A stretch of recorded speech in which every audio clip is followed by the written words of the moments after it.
The TIH-15 compact workbench heater is designed to heat bearings that you want to mount onto a shaft with an interference fit.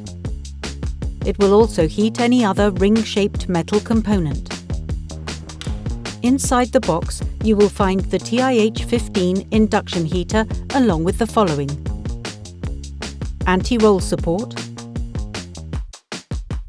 one pair of heat-resistant gloves,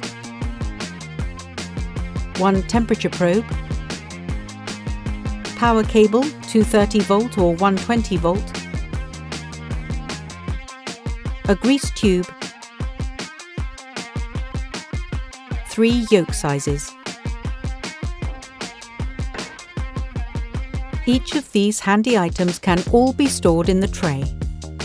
Inside the box you will also find a card with a QR code that can be scanned for detailed instructions for use. You'll be ready to mount in minutes.